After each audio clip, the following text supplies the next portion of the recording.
بسم اللہ الرحمن الرحیم۔ جان پاکستان ٹی وی کے سامعین و ناظرین السلام علیکم۔ دوستو، میں دعوے سے کہتا ہوں کہ رات سونے سے پہلے اگر آپ بیوی کی پیشانی پر بوسہ دے دیں تو یقین جانے وہ آپ کی محبت میں مسکراتے ہوئے پرسکون نیند سوئے گی۔ بیوی کی پیشانی پر بوسے سے عقیدت پیدا ہوتی ہے، بیوی اندر تا خود میں سکون اور اطمینان محسوس کرتی ہے، خود کو بے خوف محسوس کرتی ہے، خود کو محفوظ ہاتھوں میں محسوس کرتی ہے، خود کو دنیا کی امیر ترین عورت محسوس کرتی ہے۔ بیوی کتنے ہی غصے میں ہو، کیسا ہی جھگڑا ہو، ایک بار پیشانی پر بوسہ بیوی کو اندر تک جھنجھوڑ دیتا ہے، اور ایسے موقعوں پر چند بیویاں تو شوہر کے اس عمل کو دیکھ کر خوشی سے رو بھی پڑتی ہیں۔ اس طرح اگر آپ شہر سے باہر جا رہے ہیں تو جاتے وقت اس کو سینے سے لگا لیں اور پیشانی پر بوسہ دے دیں۔ اس عمل سے آپ جتنا وقت بیوی سے دور رہو گے، بیوی گھر میں سکون سے رہے گی، مسکراتی پھرے گی، لہلہاتی پھرے گی، چہچہاتی پھرے گی۔ اسی طرح خود پر لازم کر لو کہ کھانا بیوی کے ساتھ کھانا ہے، یا کم از کم دن میں ایک وقت کا کھانا بیوی کے ساتھ کھانا ہے۔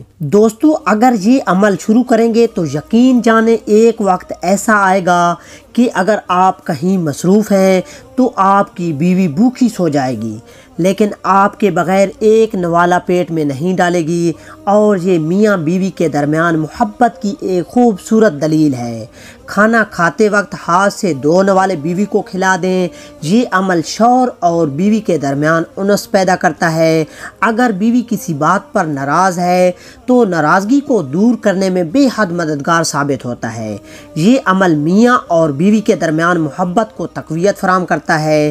کھانا کھاتے وقت بیوی کے بنائے ہوئے کھانے کے 2 الفاظ میں تعریف کر دیں۔ یہ بیوی کا حق ہے، اس سے بیوی کے اندر حوصلہ پیدا ہوتا ہے۔ یہ 2-4 باتیں تھیں جن پر عمل کر کے زندگی کو بہت زیادہ خوبصورت بنایا جا سکتا ہے۔ دوستو، لوگ کہتے ہیں کہ آپ باتیں تو خوبصورت کرتے ہیں لیکن عملی طور پر مشکل ہے۔ ارے جناب، کیسی مشکل ان اعمال کو کرنے میں؟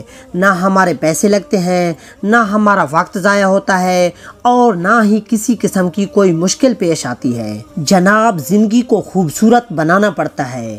خوبصورت زندگی بازار میں نہیں ملتی، خود بنانی پڑتی ہے۔ بہت سے لوگ ہیں جو انا کے اندر یہ اعمال نہیں کرتے۔ میں ایک جگہ پڑھ رہا تھا کہ رسول کریم صلی اللہ علیہ وآلہ وسلم پانی پینے کے لیے پیالے پر وہاں ہونٹ لگاتے تھے جہاں سے ان کی زوجہ رضی اللہ تعالی عنہا نے ہونٹ لگا کر پانی پیا ہو۔ جناب، اس دنیا کی تمام تر عزتوں کو اکٹھا کر لیا جائے تو رسول کریم صلی اللہ علیہ وآلہ وسلم کی نالین مبارک میں لگی خاک مبارک کے ایک ذرے کی برابری نہیں کر سکتی۔ تو ذرا دیکھیں دونوں جہانوں کے سردار کا اپنی بیویوں کے ساتھ کیا معاملہ تھا۔ ہم پڑھیں گے تو ہمیں معلوم ہوگا نا۔ ہم میں ہمارے دفتری کام، دوستوں اور موبائلوں سے فرصت نہیں ملتی، لہٰذا اپنی انا کو چھوڑ کر ان اعمال کو زندگی میں لانا بہت ضروری ہے تاکہ آپ کی ازدواجی زندگی ایک خوشگوار ازدواجی زندگی بن جائے، ورنہ دنیا میں کروڑوں لوگ زندگی گزار رہے ہیں، آپ بھی گزار لیں گے، کیا فرق پڑتا ہے؟ میں اکثر کہتا ہوں زندگی کو گزارنا نہیں ہے، زندگی کو جینا ہے، اور یہ کام اپنی انا کو چھوڑے بغیر ممکن نہیں۔ ہمیں اشرف المخلوقات بنایا گیا ہے، ورنہ جسمانی خواہش جانور بھی پوری کر لیتا ہے۔ دوستو، امید کرتا ہوں کہ آپ کو ویڈیو اچھی لگی ہوگی۔ اگر اچھی لگی ہے تو اسے لائک اور اپنے دوستوں میں شیئر کریں، اور مزید اس طرح کی ویڈیوز کو دیکھنے کے لیے جان پاکستان ٹی وی کو دیکھتے رہیں۔ شکریہ، اللہ حافظ۔